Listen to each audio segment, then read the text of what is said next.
Hello, everyone, and welcome to Autism Stories, where we connect you with amazing people who are helping autistic adults and teens become more successful. I'm your host, Doug Bletcher, the founder of Autism Personal Coach. This episode of Autism Stories will be unlike any other, as I will be, like all of you, listening, not interviewing, and I'll be back in the interviewer's seat next week. This week, Haley Moss will be interviewing Dr. Lamar Hardwick. Haley will talk with Lamar about his keynote on diversity and neurodiversity at the upcoming Milestones National Autism Conference, along with discussing fatherhood, marriage, and much more. If you would like to be notified about each week's episode of Autism Stories, we suggest you subscribe on your favorite podcast listening platform. We would also appreciate if you could give us a positive rating and review, as it will help others to learn about autism stories. We hope you enjoy today's conversation. Thank you so much for joining me today, Lamar. I really appreciate it. Well, thanks for having me. So this year, Milestones is going virtual, and I wanted to know, how do you feel about that? How are you excited to play with the virtual format and hopefully see how that works? Have you done anything virtual yet? I have done a few things. I'm not sure that I've ever done anything virtual for this size. So that's interesting and a little bit of anxiety there. But, I think they have a good system of how they want to do it. And so we'll see how it goes. I think it's really exciting. So I actually did a virtual conference about a week ago, and I really enjoyed the experience because people who might not have been able to come in person were finally able to get access to the things that we like to talk about when we are at these events in person. And I know that Milestones in particular, when I went last year, we had people from all over the country who were coming to Cleveland to learn as much as possible. So I think people will definitely be able to get a lot from you no matter where they are. That's the cool thing about it is it's probably, the impact will probably be larger. And so that's exciting to know that more people will have access to the content that comes out of the conference. So what is the impact that you're really hoping to make with your keynote this year? My keynote is just talking about the future of autism advocacy, and really focusing on diversity. And I'm telling my story of being diagnosed as an adult, and I get a lot of questions about, how that's possible. And there's some pretty generic reasons why it's possible for most people, but one of the things that I'm hoping to highlight is some of the gaps in diagnosing African American children and other children of color, and why there's a gap there, and a lot of ways that even in my story, as I've reflected with my therapist and my family, to see where some of those things were missed along the way. Fortunately, for me, I did okay, but there are some things that I think would help sort of close that diagnostic gap, and I'm hoping that people will see that, but then also understand that the larger reason why that's as important is because the more diversity we have within our neurodiverse community, the better it is for us being able to advocate for what we need. Absolutely. And I did notice that racial gap that you mentioned as well has been closing a little bit. I noticed it with the new CDC numbers, which I think is a great thing seeing in children, but you mentioned a really good thing about adults in there. And something I talked about in one of my breakout sessions last year was closing that disparity and gap for women. And we talked a lot about masking and why girls and women are often undiagnosed. So I think it's really interesting to see that you're taking a different perspective on that with adults and also people of color. So is there something in particular that you think might speak to why we don't see diagnoses earlier? I think, and this is probably true of, although I haven't done quite as much research for women, but I think it's probably true as well, is that a lot of the initial criteria was developed by researching non-minority males. So most of that sounds the a lot like criteria, what happens with women, is that a lot of the research does feature a lot of young white boys more than anybody else. Right. And so some of the characteristics, some of the things to look for there's obviously gender gaps there because no one was researching using, young girls to develop the criteria, and Mm-hmm. also, young African American or other children of color. And so I think you run the risk of sort of creating this template that doesn't necessarily fit other demographics, whether it's gender or race. You tend to see larger gaps in being able to diagnose them because you're looking for one set of behaviors that either gender wise or cultural wise Mm-hmm. may not be exhibited. And so, and I did see that recent research, and so that made me happy. Me I still too. think we have a ways to go, but it looks like Mhm. it's going in the right direction.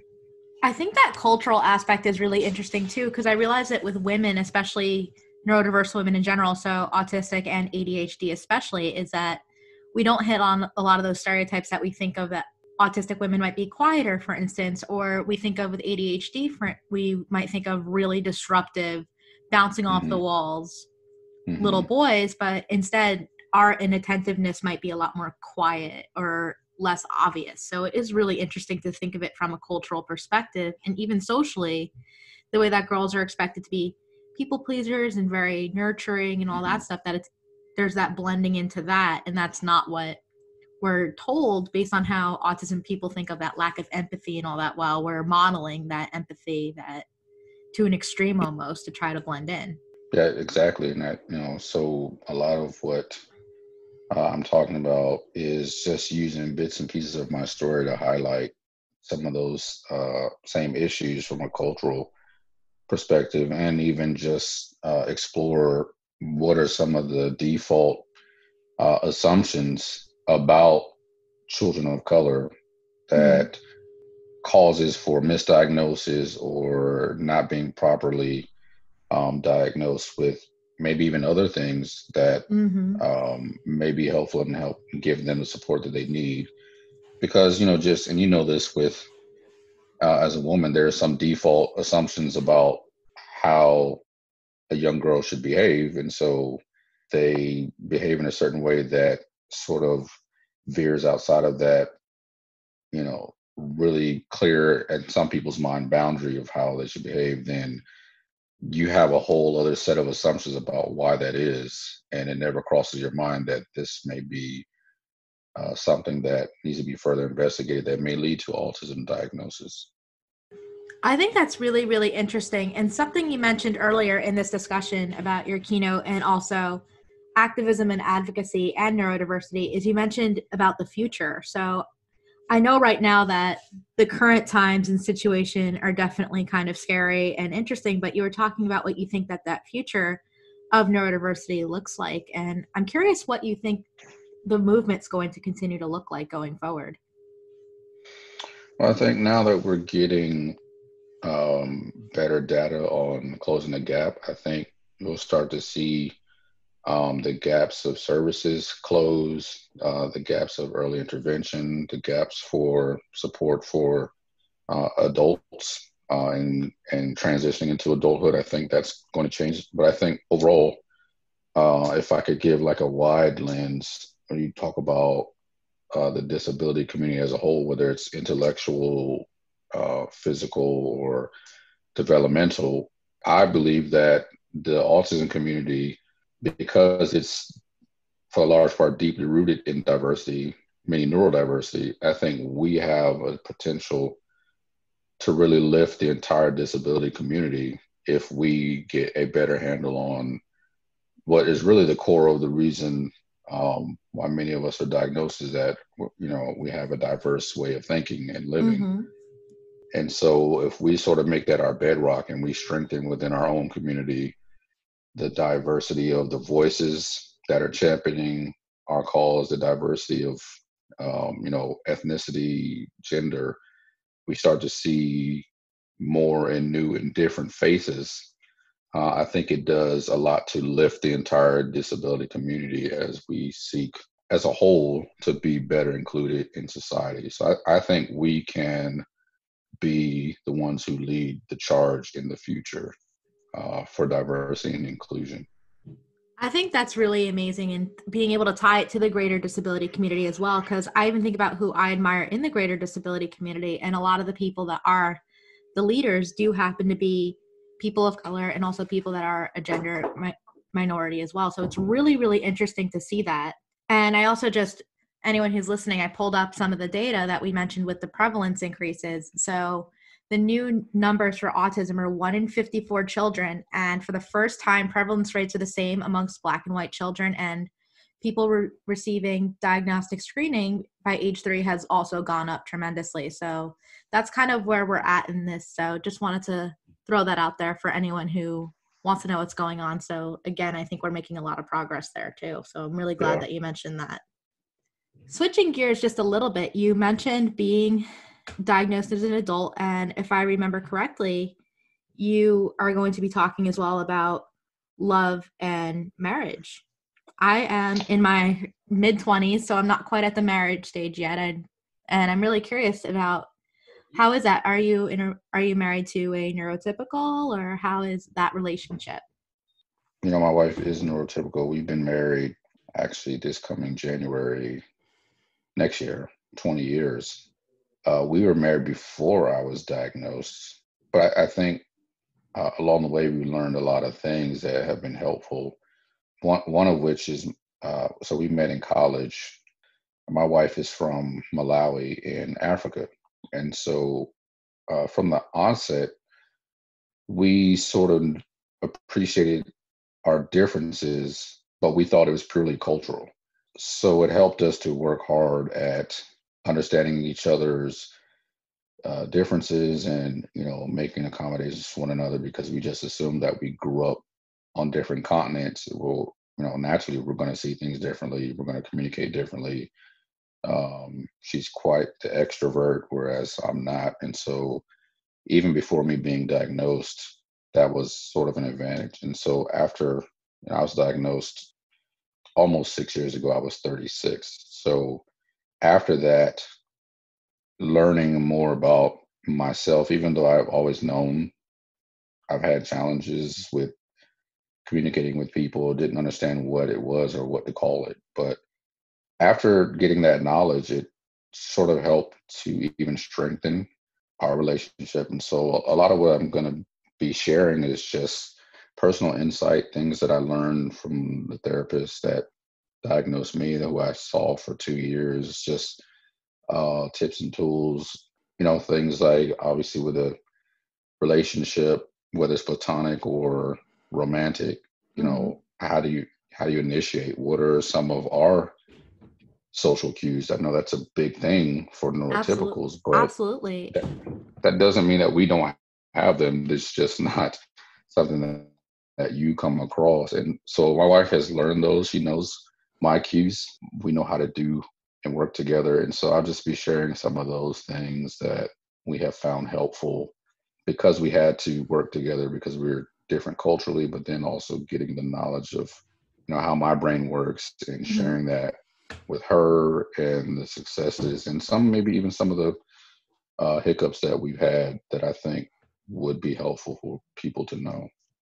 I think that's really cool, and I really like that you mentioned that cultural understanding as well, because I find myself saying, especially because I had to attend a legal education seminar on cultural competence not too long ago, is they talked about it in terms of where people are from. So for instance, if we're negotiating with clients who are in Asia, and there might be a different style of communication that we're not used Mm-hmm. to, or that they might be interpreting our enthusiasm differently, for instance. And I think, and something that I mentioned to the presenters after is, it's not much different for neurodivergent people, is that our communication style is different too. So I think cultural competence and cultural communication is something that really does transcend more than just where you're from.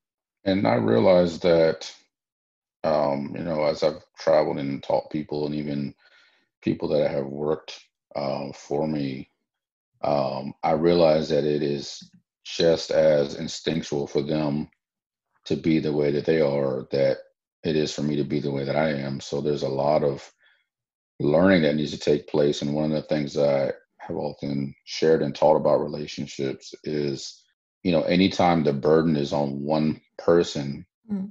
to do all of the adjustments, you're always going to have problems. Even beyond just being neurodiverse, it is just knowing that if you know that there are certain things about me that may not be as instinctual to you as it is to me, Mm-hmm. at least be willing to partner with me in making some adjustments in the way that I've had to make adjustments my entire life. And that Mm-hmm. makes for a good foundation of being able to successfully have relationships. So I say that to say the whole talk is not purely here's how you can get neurotypical people to like you. It's also challenging people to say, hey, if I you're think it willing to definitely make some of transcends that. I think it really is about yeah, communication, because I think about the relationships that I've had, even with friends and romantically as well, is a lot of relationships I did have were both neurodiverse and with neurotypical people. So I've seen it on both ends. And something that you mm, mentioned is that it does require both sides. That it's not one person making all the adjustments or doing everything wrong or doing everything right. right, So I think that's something, yeah, as a younger person in relationships, you think that you're this perfect friend and perfect partner, but it turns out that you make mistakes too. And it's kind of figuring out how to identify that and own up to it. right, And I think that's really interesting that you bring that up, because I think that applies no matter who is in a relationship and what kind of relationship that you have, is that it really does transcend this just here's how to get neurotypical people to like you, because it's not just about getting people to like you. I think it's so much deeper than that. And I'm not married, so I don't know what it's like, but I think that I get to see my parents who've been married for 27 years, and hmm I see their relationship, and it really is that they constantly communicate with each other and they are truly partners. So that's something that I've learned about relationships, is that it's a partnership. But what advice do you think, when it comes to relationships, that you have for autistic people that want this? Because so often I think people think we don't want relationships or we aren't interested, but we very much are.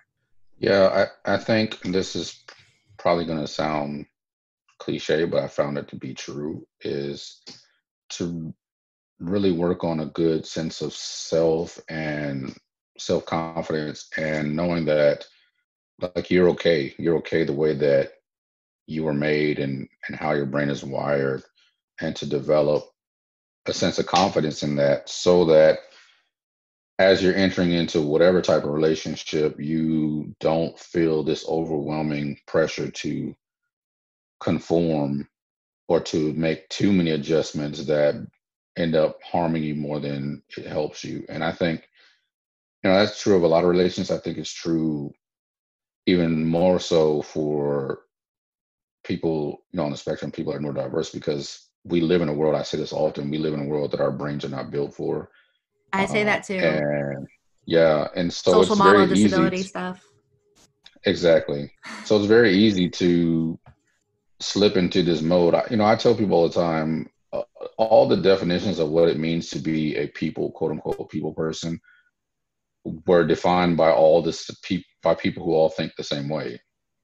It's gonna take for us to really have a sense of self confidence and self worth, and say, no, the entire world doesn't think like that. The entire world doesn't see the world like that, and it's okay. And I think going into a relationship, if you're okay with that, you increase the probability of being successful. And there'll be some bumps. I don't want anybody to ever think like Oh, it's um, definitely not it's sunshine something. and roses no matter what. Like, Yeah, at it's least not a not all the magic time. formula. Yeah, it's not a magic formula, but at least like I can say you can always come back to Mm. being good with yourself, and people tend to follow suit when they know that you're good Mm. with yourself, and they become better at being good with who you are as well. I think that's really interesting, is it kind of does start with that relationship you have with your own self-esteem and self-worth and self-love before you're able to have the confidence to reject it and go out into the world. So I really appreciate that, especially because I know with everything going on and all sorts of things that people are not feeling confident and all that. So I think that's really important to remember, is it starts within before it goes outwards into the world Mhm. with other people. On the topic of relationships, I also recall hearing that you are a father. And I have no kids. I don't have pets of my own. I have my childhood pets and pets with my parents, but I don't have any pets of my own, and I don't have any plants or anything that are living. So for me, hearing about autistic people who do have their own families. For me, it's absolutely fascinating because it might be something that I would like someday. I'm not 100% sure yet because I haven't met the right person and I'm still trying to move through parts of my own career and goals as well. But I would love to know about, what is it like to be a father? That's sort of an ever-changing experience.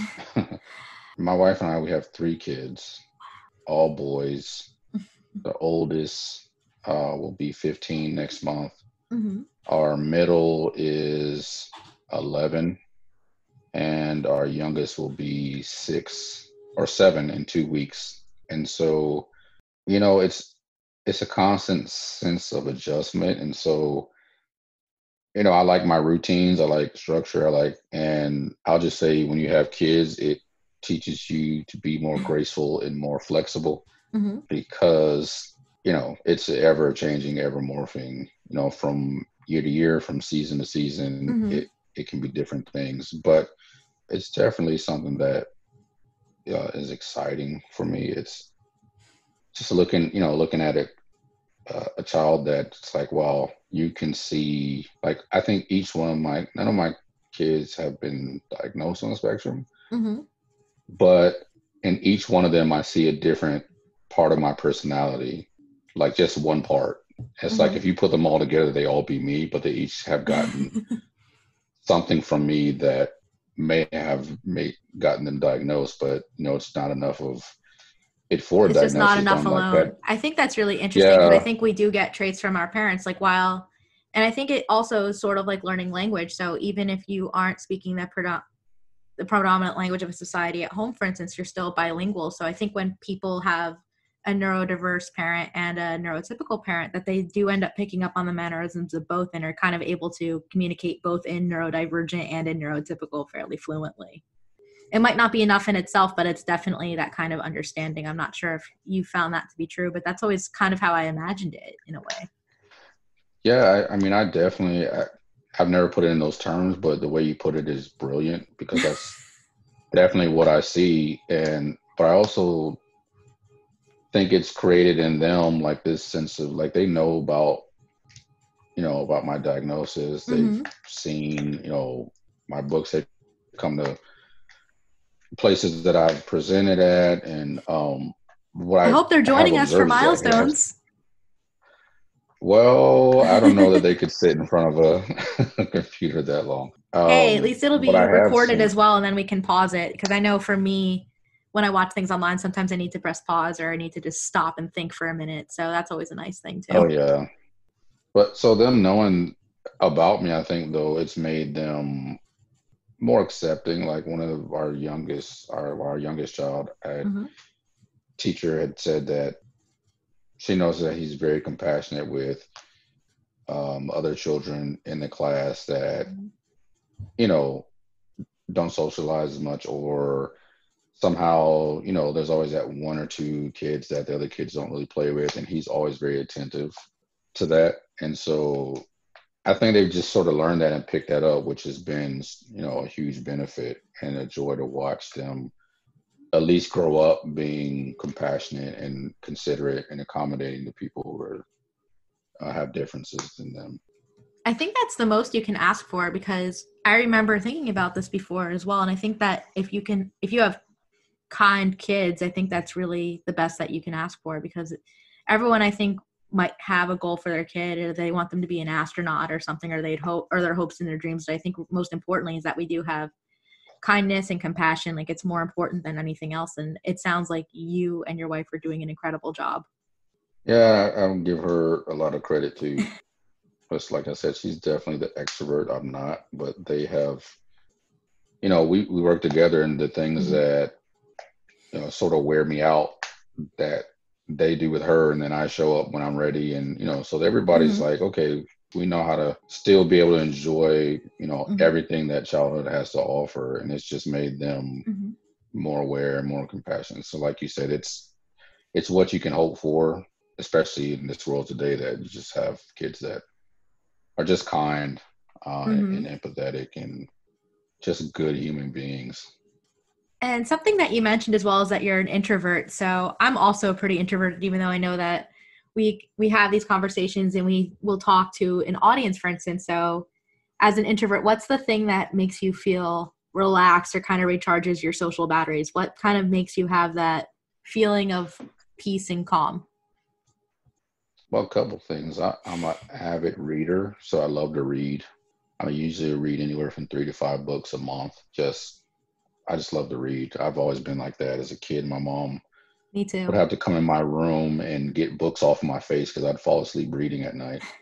So that exercise, right? Some things where I could just put on my earbuds and just zone out. I'm also a big movie person. I love movies. So anytime, but I like documentaries. I know this is like super nerdy.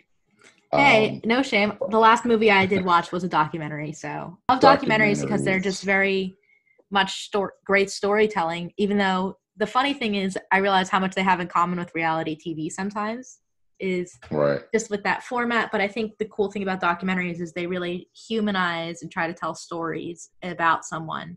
So I watched Yeah, Becoming last night about the former first lady, and it was just so interesting to see that glimpse into this person's life and who they are. right. Yeah, right. My wife was actually watching that last night too. Um, I fell asleep, but I plan on finishing it. It's on my list. But yeah, I love reading documentary films, and like you said, I love stories. I'm a behind this. I'm the type of person that likes to know how things were made, whether it's a Mm-hmm. person's life or a gadget that I like. Mm-hmm. I recently got into photography. We're not allowed to go out a lot, and I've always enjoyed, storytelling through pictures. So I've Mm-hmm. bought myself some cameras, and I found myself just endless YouTube videos learning that. So I'm just whatever I can find out about something that I'm interested in, whether it's Mm-hmm. a person, a documentary, an item. Those You are kind of things want to know that, everything about it. yeah, everything, yeah. But it, for some people to wear them out, but like it really helps me to chill out and Mm-hmm. um, just kind of get in my, quote unquote happy place. So those are just some of the things. I feel like our happy places are very similar because I feel like I do a lot of reading. I like movies because I don't feel like I have the attention span for a full television show half the time, like for seasons and seasons and seasons of something. Hmm. And I also love getting outside or trying to get to work out is a way of relaxing too. And I really do wish I was a photographer, so I am a little bit envious. I like to draw. I like to draw and paint, so that's kind of my artistic expression there. But my dad's been picking up the camera. At least he started picking it up a little bit more last summer, and it was really cool seeing him play around with it and experiment. And there are a lot of Hmm. nature shots above all else, but I just think it's really cool seeing how other people see the world. So, what do you think is the most important thing that people can learn from you, or that you want them to take away? That we feel like we've heard you, we know that you're incredibly accomplished, that you've written books, and that you're a faith leader, that you do all these wonderful things, you're a father, you're a husband. What do you think is the most important thing that I should walk away and feel like that's the thing that I'm glad that I learned from Dr. Lamar Hardwick about? If I had to boil it down, like I often tell people that, It's storytelling, so that's why I'm kind of thinking like, what's the story that you want us to walk away with? yeah, I Because think the I think that's the cool thing story, about being a speaker is you're in charge of your own story and how you tell your story. So I kind of am curious, like, right? what's the takeaway, or what's the story you really want us to remember well after you speak and well after this conference ends? Yeah, and I think my story is that I hope to encourage people to make space and room for a variety of stories. I just think that's the thing. I did a conference last year, and my keynote was about mapping the journey, and I did it in the form of just helping people understand how to tell their story, Mm-hmm. but also for us to make space and room for other people's stories, and use it as a map for the places that we want to go in life. The earliest maps were designed to tell stories. They weren't just about destinations. They were designed to. So cartography started off as an idea of telling a story about a journey to a destination. And I think we've lost that. We're so concerned about arriving.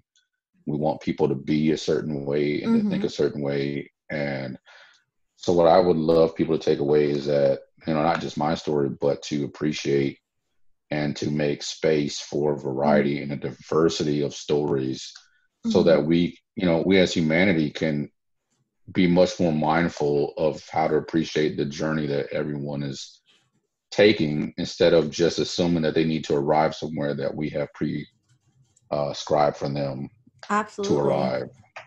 And I think that beauty in the journey and not just about the destination is something that I talked about last year. So I always tell people, and I remember telling people in my keynote last year, if all you got out of this story is that once I was diagnosed with autism and was nonverbal and now I'm a lawyer, then you missed the whole journey. You missed what was really in the middle of that there was no magic quick yellow brick road from A to B. So I think that's really interesting about making space for the journey, because the journey really is the stuff that's interesting. It really isn't that exciting when you boil it down to once upon a time this, and here's your happily ever after, is that there's all sorts of stuff. And I think about that like with the Wizard of Oz. Like if all we did was tell a story of once Dorothy's house got swept up and now she found the Emerald City, it completely destroys the story, and the fact that she meets all these friends on the road and she has all these obstacles and the witch and this and that. Like there's so much more to our stories than just the beginning and the end. Is that the middle is really where everything happens. And to make space for that. I really like that message a lot. And I think that's incredibly powerful.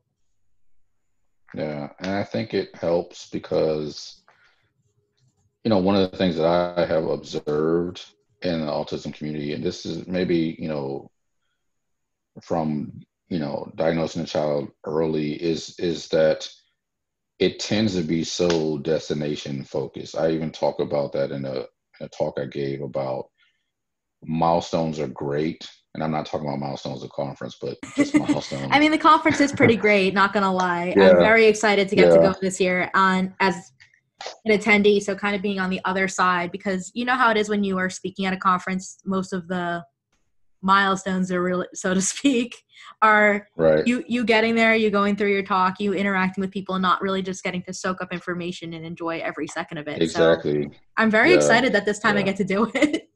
I've shared this, and this is maybe another part of what I want people to learn is milestones can be great. And I shared this maybe 2 years ago when I turned 40. I said, I was always like, oh, when I get 40, and it's like I got to 40 and it was like, I don't know that it feels any different. It's just like, it's supposed to be a milestone, but it was like, whatever. It's just, but I think they're great, but sometimes it can be misleading because it always makes us have a desire to be out there somewhere, and we miss the beauty of here. And so that's sort of the message is, and I see it a lot in the autism community is, you got to reach this milestone. You got to do this. You got to be this. I want my child to, and you have to be there at a certain time. I get it. And it's expected that you're there at a certain time. Like I still tell people like, I didn't know how to tie my shoes until I was like 12. And this whole thing about hitting ages, I think that in those milestones I thought was really interesting. Like when you bring up turning 40, I'm 25 and people love to ask me what my 5-year plan is and where I think I'm going to be by the time I'm 30. And I'm sitting there like, I don't know. Like that's kind of a lot of pressure. Do you have to know that? Yeah, like it's a lot of pressure. So most of the time, not knowing what to say, I say I wish that I'll be a couple inches taller, because it's never going to happen. And it seems like a nice goal. Like I know that I stopped growing. I don't think I'm 5'3". I don't think I'm going to get much taller at this point, but it sounds like a good goal, even though it's definitely not realistic. And it kind of signals that I don't feel comfortable with this because it seems so arbitrary and you're putting so much stock in it. And if I don't hit that by the time I'm 30, then maybe I'm going to feel bad or I'm going to feel guilty, when really life just has other plans, or maybe that wasn't where I was meant to be. I had predicted this is the conversation we'd be having. If you told me 10 years ago when I was in high school that I'd one day go to law school and be a lawyer, I would have laughed at you, because I thought I was going to be a doctor, or I thought I was going to be a journalist, or I thought I'd be doing something else completely different, or I thought I was going to be a professional artist. So I didn't know what I was going to be doing. And is it okay to just enjoy, the collection of events and moments and use that as a way to sort of be the guide versus absolutely, in 10 years this is where I want to. And so I totally agree with you. It's just, I think the milestones are really the memories and the day by day thing. Like sometimes the most beautiful days are the most unexpected. I'm sure we'll look back even over this time period in history, and while it's terrible, Mm-hmm. Something about this, we would have learned something about ourselves that would help us to grow and evolve and Absolutely. become Like I better. was So, talking I was talking to a friend earlier today, and I said, like, as scary as this is, it makes me hopeful. And I think that's the thing that we learned, is how creative we could be. And even with this conference, it shows how creative we are, and that we're willing to be innovative and try a new format and make sure that people are having access to something that they wanted even beforehand, but now it's even more accessible on this larger reach that we talked about. So I think there will always be something to remember, or at the very least, we get an interesting story of, remember that time that I gave this presentation at a conference over the internet? So I think you are incredible and have so much to share. And I really like that you want to hold space and make sure that neurodiversity is super diverse, and that you have learned so much as a parent and a husband. I love all that you're saying. So I'm sure that whoever else is listening to us is probably going to feel the same way and have that same respect and appreciation that I do. And whether or not they are going to the conference, how can people follow you or get in touch with you or learn more about you? Because you are genuinely awesome. well, thanks. I think probably the best way is I have a website, and it's autismpastor.com. For those who are listening who may or may not know that I'm also a pastor. And so if you go to autismpastor.com, you can pretty much find anything that you would want to know about me. There's links to my books. My blog is on there. Links to all my social media. So if you're on Instagram, it's just Lamar Hardwick, one word, all lowercase. If you're on Twitter, it's at Autism Pastor. Facebook, I have a page, Autism Pastor, as well as my personal page, Lamar Hardwick. So you can find me there, or just go to the website and it'll direct you to all of my social and all of my blogs and anything else that you would want to know about how to get in touch with me. That is awesome. And I know I'm really looking forward to seeing you, and I think everyone else is too. So thank you so much for taking the time to talk with me. And I really appreciate this kind of almost like symbolic passing of the keynote from autistic to autistic, because I know every year Milestones makes a point to get somebody on the spectrum to keynote it. So it's really cool to get to see who's next and get to listen and learn from you too. So thank you so much for this. And thank you to Doug for letting me take over his podcast, at least for a day. Thank you to everyone for listening, and thank you so much to Haley and Lamar for the fantastic conversation. I loved what Lamar said about making space for a variety of stories, as it can be a map to guide them in life. We really need to continue to hear more and different types of autism stories, because stories allow people to identify a piece of themselves which can instill a sense of belief that they may not otherwise have and give them the confidence to grow. My hope is that the Autism Stories podcast is helpful exactly in that manner in which Lamar described. If you look in the podcast description for today's episode, there are links to learn more about Haley, Lamar, and how to learn more about and register for the wonderful Milestones National Autism Conference. Modern life is challenging for anyone right about now. However, when you're autistic, the world isn't designed with your unique traits in mind, and everyday demands can feel insurmountable. At Autism Personal Coach, we celebrate neurodiversity by empowering adults and teens to be the best version of their authentic selves. The people we serve are the real experts. We're here to help make your goals a reality. On next week's episode of Autism Stories, we will talk with Christopher Jones about developing community through special interest. Talk to you then.